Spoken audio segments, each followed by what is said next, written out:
मंच पर रहते सभी लोगों का परिचय कई बार हो चुका है, तो जरूरत नहीं है।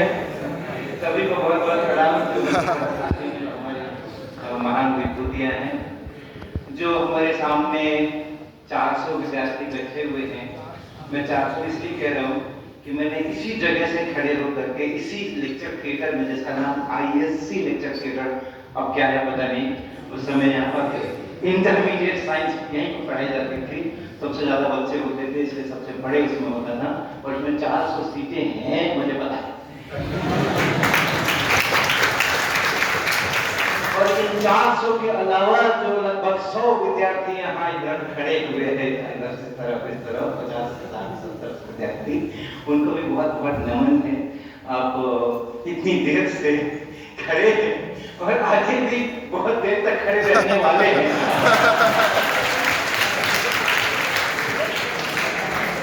ये बुद्धा साइंस कॉलेज मैंने 1969 में ज्वाइन किया था एज ए स्टूडेंट, और उस समय इसको प्री यूनिवर्सिटी कहा जाता था। जो पहली बार हम लोग आते थे, हाई स्कूल करते थे, प्री यूनिवर्सिटी का पहले 1 साल होता था, बाद में फिर BSc फर्स्ट ईयर वगैरह वगैरह। 1969 से मैं इसमें जुड़ा, और वो मेरा साइंस कॉलेज आज भी मेरा साइंस कॉलेज है।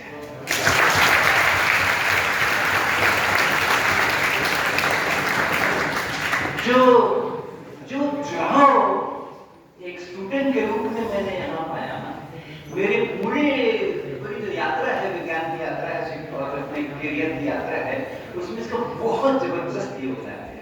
और मैंने बहुत जगह पब्लिकली बार इंटरव्यू में इसका नाम लेता हूँ। और ऐसे ही एक इंटरव्यू में मैंने नाम लिया था पटना साइंस कॉलेज की गरिमा का और अपने उसके साथ में भावनात्मक संबंध का, और वो इंटरव्यू पढ़ा किन्हीं ने, और उसके बाद उन्होंने मुझे संपर्क किया कि जिन्होंने मुझे संपर्क किया उनके पिताजी थे डॉक्टर ललित किशोर, और उन्होंने कहा कि मेरे पिताजी जो हैं वो नहीं है दुनिया में, लेकिन पटना साइंस कॉलेज में वो प्रोफेसर थे कुछ समय के लिए। उसके बाद वो रांची विश्वविद्यालय में चले गए, लेकिन पटना साइंस कॉलेज से जो उनका लगाव रहा वो इतना रहा कि उन्होंने जो कुछ भी उनके पास संपत्ति थी, जब थी, उनकी इच्छा थी कि वो पटना साइंस कॉलेज के लिए काम करें। और तब उन्होंने मुझसे आग्रह किया कि आप पटना साइंस कॉलेज के अंदर में कुछ ऐसी व्यवस्था कीजिए ताकि ये जो डॉक्टर ललित किशोर की इच्छा थी कि उनके संचित धन का उपयोग पटना साइंस कॉलेज के विद्यार्थियों के लिए हो, उसकी कोई रूपरेखा हो। वहां से कहानी की शुरुआत हुई थी। मैं, शंकर जी और संतोष जी, हम लोगों ने मिलकर के सारी योजनाएं की, और आज 2 फंक्शंस हम कहेंगे। एक अपने स्थापना दिवस का फंक्शन है, और दूसरा डॉक्टर ललित किशोर ने जो उनके नाम से उनके परिवार ने जो एक 50,000 रुपए प्रति वर्ष की धनराशि यहाँ के विद्यार्थियों के लिए रखी है। और किसके लिए रखी है कि ये विद्यार्थी हमारे जो उच्च संस्थान है, IITs है, ISR है और अन्य रिसर्च के संस्थान है, वहां पर जाकर के एक्सपोजर प्राप्त करें उनकी इंटर्नशिप के लिए, उनके सम्मान के लिए। तो जो Indian association of physics teachers है, IAPG, जिसकी यहाँ शाखा है, जिसको हम रीजनल काउंसिल कहते हैं, उस शाखा के काफी सारे पदाधिकारी यहाँ बैठे हैं। तो उनकी एक परीक्षा, जिसको अभी अखिलेश जी ने बात किया था, नेशनल ग्रेजुएट फिजिक्स एग्जामिनेशन, वो पूरे देश के अंदर में होती है, और जगह जगह उसके BSc के विद्यार्थी उसमें भाग लेते हैं। और एक नेशनल परीक्षा में हमारे कॉलेज के जितने विद्यार्थी बैठेंगे, उनके जो 3 टॉपर्स होंगे, उनको हम ये medals, gold medals, silver medals और ब्रॉन्ज मेडल्स प्रदान करेंगे, और उनकी रिसर्च में एक्सपोजर की व्यवस्था करेंगे इस फंड। और उसी परिवार से हमारे सम्मानित अतिथि विश्वंभर नाथ जी यहाँ पर है, बहुत बहुत अभिनंदन, बहुत बहुत आभार, आपका बहुत बहुत आभार डॉक्टर ललित किशोर जी का और उस परिवार का। तो ये ऐसा जुड़ाव है, लेकिन देखना ये जितने उदाहरण अभी हमें मिल रहे हैं, कि पटना साइंस कॉलेज के पढ़े हुए लोग किस तरह से जुड़े हुए हैं और किस तरीके से अपने करियर में इस कॉलेज को महत्व दे रहे हैं।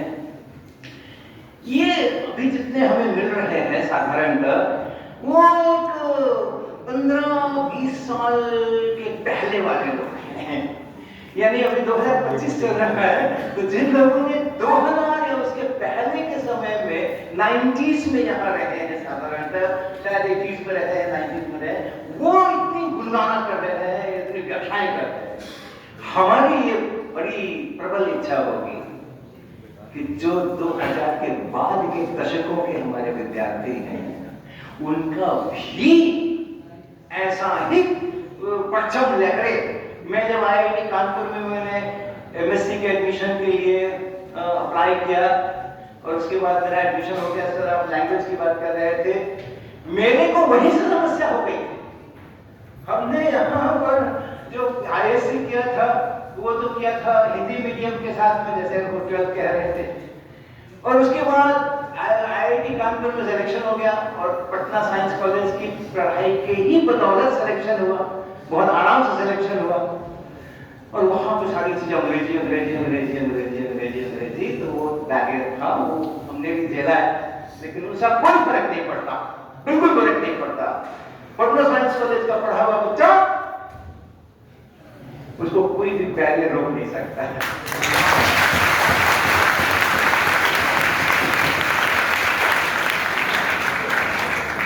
पहले सेमेस्टर में शिक्षक क्या पढ़ा रहे हैं वो हमें कुछ पता नहीं चलता था कि वो क्या बोल रहे हैं, कुछ भी पता नहीं चलता था कि बोल क्या रहे हैं, क्या लिख रहे थे नहीं वो पता चलता था। उनके हाथों के जो रेक्टिलिनियर सर्कुलर रोटेशनल मोशन होते थे वो दिखते थे, लेकिन उन्होंने ध्वनियां कानों में पढ़ती थी, वो ध्वनियां हमारे लिए क्या होती थी, फ्रेंच थी कि जर्मन थी कि जापानीज थी कि इंग्लिश थी, हमें कुछ नहीं पता होता। बावजूद इसके पूरे 5 कोर्सेज के अंदर में, सभी 5 कोर्सेज के अंदर में पांचों में A ग्रेड लाने वाला पूरी क्लास में एक ही विद्यार्थी था, और वो था पटना साइंस कॉलेज का हरीश वर्मा।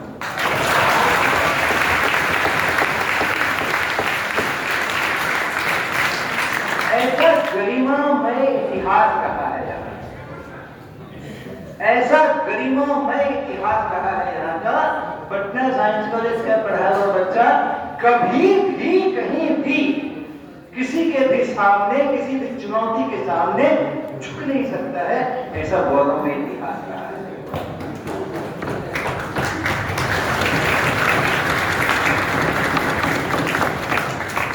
और वही गौरव में जो स्वर्णिम युग हमारा है, रहा है, जिसकी हम बार बार दुहाई देते हैं।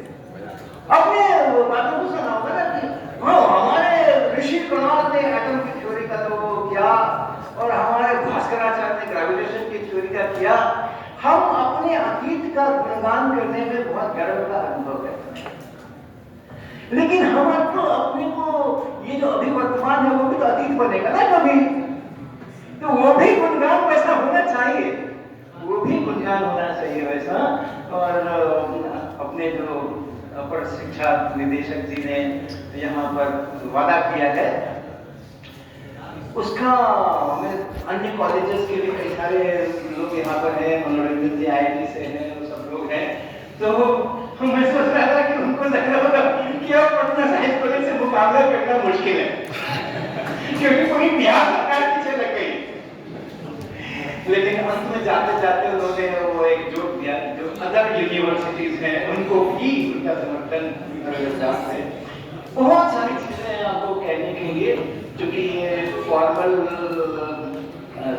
फंक्शन हो रहा है, बहुत ज्यादा लंबा नहीं कर सकते हम उसको। जब भी मैं आया तो ये बोर्ड देखा मैंने, और देखा अच्छा उधर से रस्सी लटकी हुई है, और रस्सी से ये कुछ बंधा हुआ है यहाँ पर पोस्टर आपका, लेकिन दूसरी तरफ आप देखिए जो 2 बोर्ड ऊपर नीचे दिख रहे हैं, वैसे ही 2 बोर्ड ऊपर नीचे यहाँ पर भी हैं, नीचे उसकी कड़ियां दिख रही हैं, उसकी खींचने वाली कड़ियां उसको दिख रही हैं। जब मैंने 1969 में एडमिशन लिया था पे पढ़ने के लिए, तब भी ये बोर्ड था। उसके पहले कब से था मुझे मालूम नहीं।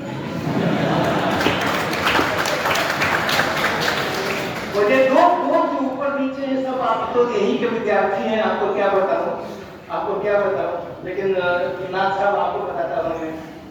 ये जो बोर्ड है दो यहाँ पर, तो जब एक बोर्ड भर जाता है, हम जब लिखा करते थे या हमारे शिक्षक लिखा करते थे, मैंने यहाँ पर 14-15 साल शिक्षण भी किया है, तो जब एक बोर्ड भर जाता है तो उसको मिटाने की जरूरत है, इसको ऊपर कर देते हैं और नीचे वाला बोर्ड खाली सामने आ जाता है, उस पर फिर हम लिखते हैं।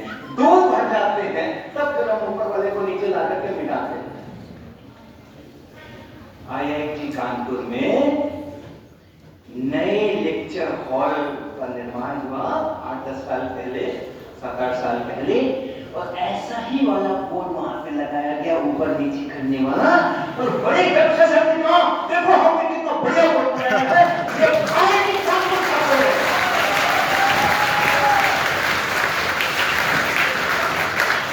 और हमारे साथ में जब बात आई कि जब वो नए लेक्चर हॉल में नए किस्म का बोर्ड बना है, तो हमने कहा सर ये आप 2016-17-18 में मुझे ये बात बता रहे हो, 1969 में तो मैं इस बोर्ड पे पढ़ के आया।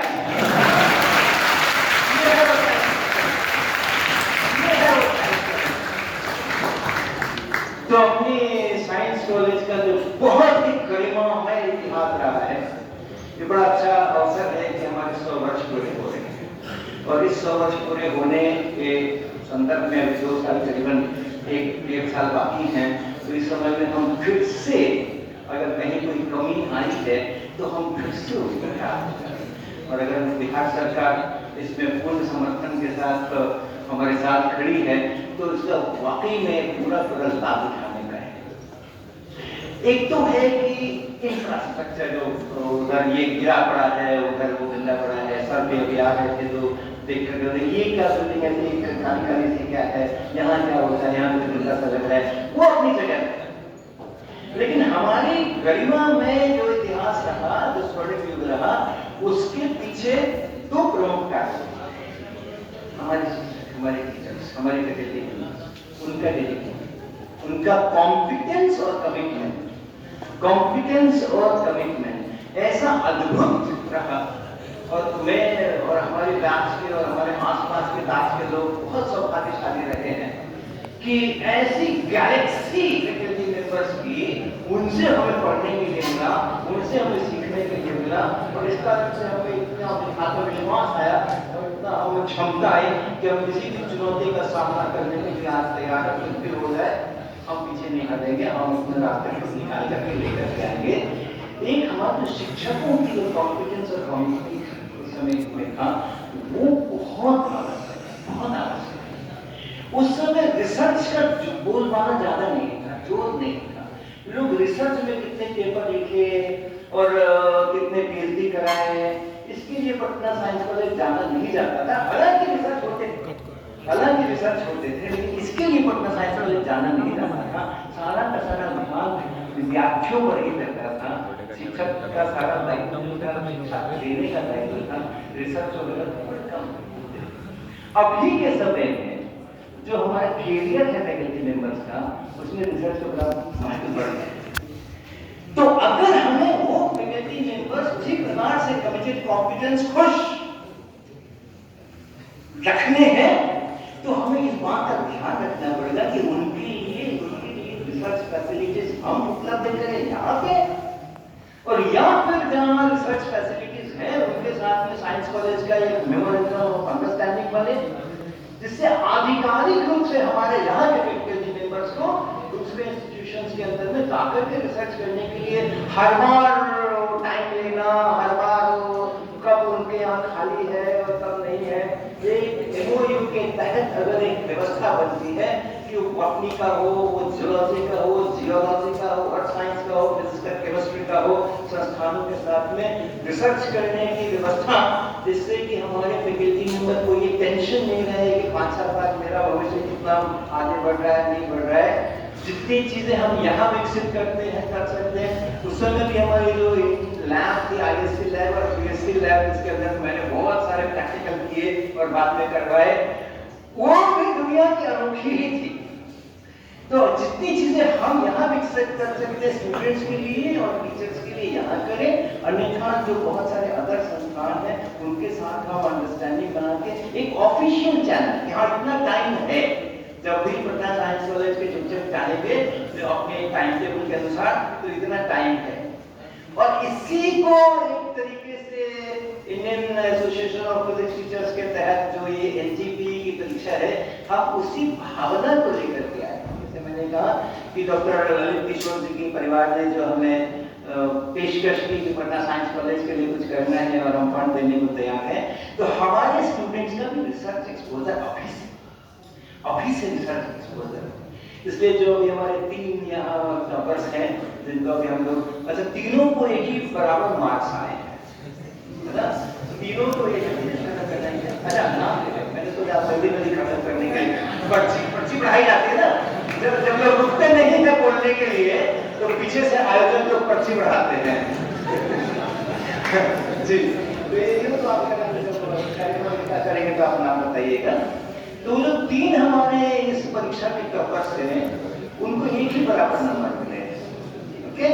और वो नंबर हमने नहीं दिए हैं और पटना साइंस कॉलेज के शिक्षकों ने नहीं दिए हैं। वो तो नेशनल एग्जाम है, वो तो यहाँ से कॉपियां होकर के चली जाती है, सेंट्रली जांच होती है, फिर पूरे नेशन वाइड उसमें मेरिट बनती है और ये सब होता है। लेकिन तीनों ने उन्हें अच्छे मार्क्स लेकर के आए हैं और उन तीनों को ही इस बार गोल्ड, सिल्वर और ब्रॉन्ज मेडल नहीं दे करके तीनों को ही गोल्ड मेडल दिया जाता है।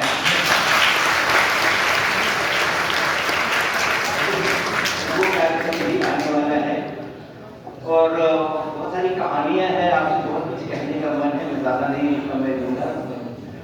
अपनी कुलपति महोदया जी का उनका भी समय बहुत महत्वपूर्ण है, लेकिन कई सारी चीजें हैं।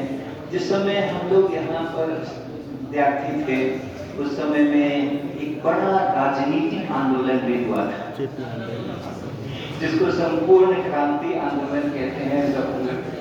जयप्रकाश लोकनायक जयप्रकाश जी जिसके, और उस कार्यक्रम में, उस आंदोलन में हमारे यहाँ के स्टूडेंट्स ने भी बढ़ चढ़ करके भाग लिया था और उसमें से मैं भी एक था।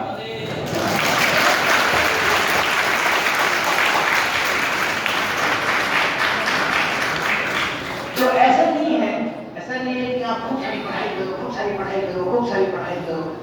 हमारे आईआईटी कानपुर के जो टॉपर्स होते हैं ना, जो खूब अच्छे ग्रेड लाते हैं, वो सबसे कम पढ़ाई करते हैं और सब अन्य गतिविधियों में शामिल रहते हैं। वो कोई क्लब है, क्लब है, किसी का रस्सी से दीवार पे चढ़ने का क्लब है, सब हर तरह के कामों में लगे रहते हैं और खूब बढ़िया ग्रेड के नंबर लेकर के आते हैं। और जो किसी में नहीं जानते हैं, खाली पढ़ाई करने में रहते हैं, उनके लिए हमारे यहाँ 2 मनोवैज्ञानिक साइकियाट्रिस्ट मेडिकल पैनल पर बहाल है।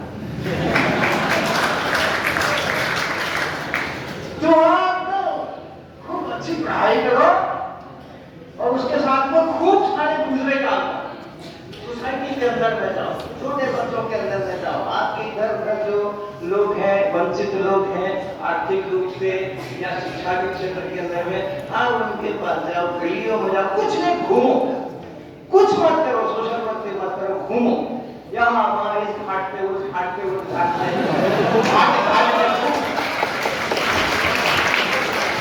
हर तरफ।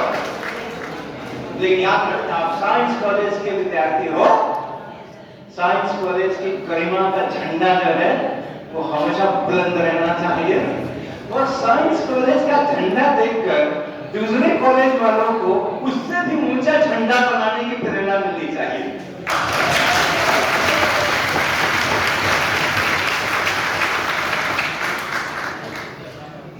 अभी सारे यहाँ पर आईएससी तो है नहीं, यहाँ पर बीएससी और एमएससी है, तो आप 500 छात्र यहाँ पर करीब को इस समय में बीएससी और एमएससी के। मैं आपको 2 प्रोग्राम्स के बारे में बताऊंगा। एक प्रोग्राम जिसकी पर चर्चा चल रही है, एनजीपीई, नेशनल ग्रेजुएट फिजिक्स एग्जामिनेशन, ये Indian association of physics teachers करती है। 1984 में इसकी स्थापना हुई थी। उस समय मैं यहाँ पर लेक्चरर था। 1979 में मेरी बहाली हुई थी यहाँ पर एज लेक्चरर, और 1984 में इस IAPT की स्थापना हुई थी। और उसी समय उनके जो शुरुआती संस्थापक सदस्य थे वो उनमें से भी उनमें से भी एक मैं हूँ। तो ये IAPT का एग्जामिनेशन होता है BSc first year, second year, third year के लिए।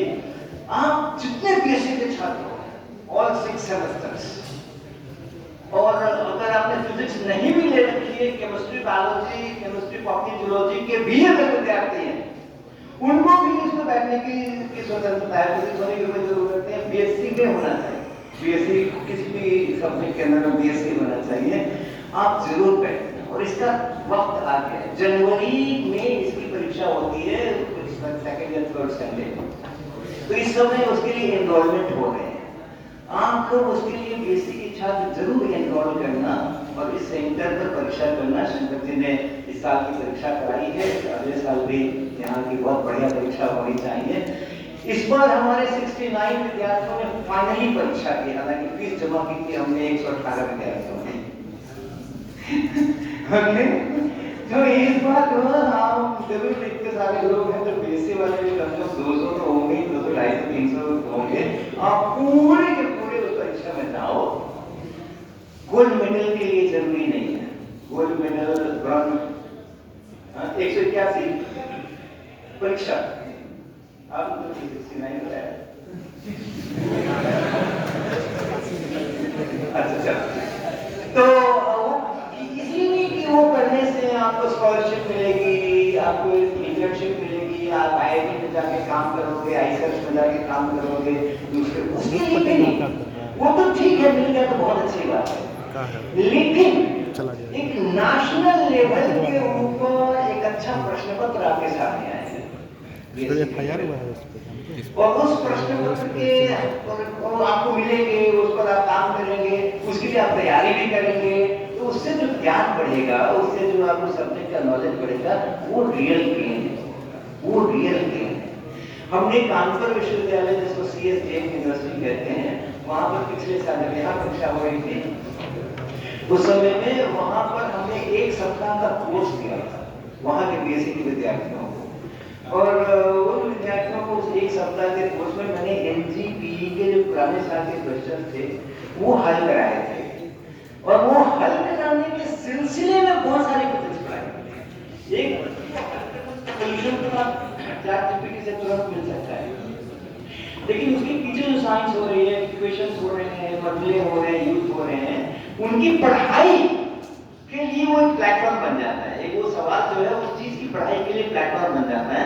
तो वैसा मैंने वहां पर 1 सप्ताह का कोर्स दिया था, और वहां पर के विद्यार्थी जिन्होंने वो कोर्स किया, NGPE की परीक्षा में उनका क्या रिजल्ट हुआ तो अलग है, लेकिन वो सारे विद्यार्थी आज की तारीख के अंदर में जो उसके बाद वाली और एंट्रेंस एग्जामिनेशन, ये नेट गेट फलाने ये होते हैं जो भी, उन सब के अंदर में they are doing very well, क्योंकि उतना उनका कुछ स्ट्रॉन्ग हो गया। तो आप लोग भी अगर कहोगे तो हम आपके लिए इस तरह का NGPE का प्रैक्टिस कोर्स 1 हफ्ते का ऑनलाइन देने की व्यवस्था करने को तैयार हैं।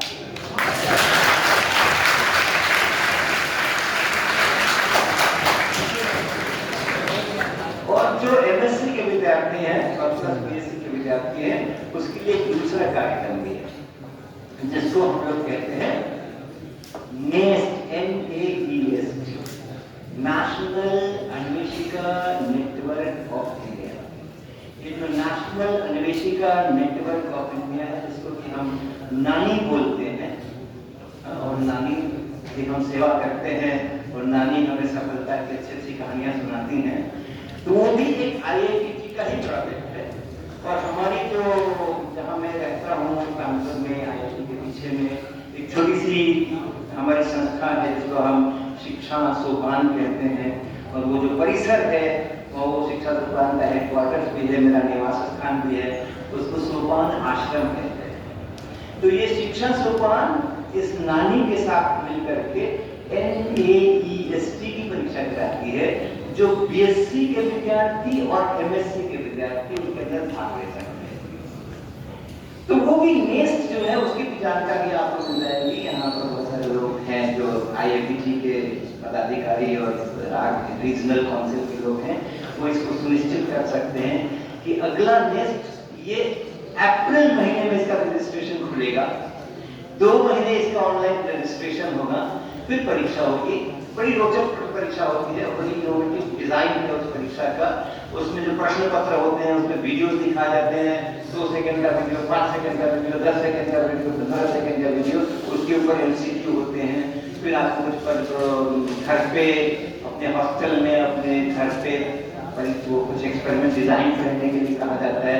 फिर हमारे यहाँ बुलाया जाता है, फाइनल्स होती है, उसकी पूरी जानकारी आप ले सकते हैं। तो सभी BSc MSc के छात्र किसी भी साइंस के स्ट्रीम में हैं तो वो इस नेस्ट में अपियर हो सकते हैं, और सभी BSc के छात्र जो है इसके साथ साथ अपनी जो IIPG की NGPTE है उसमें भी अपियर हो सकते हैं।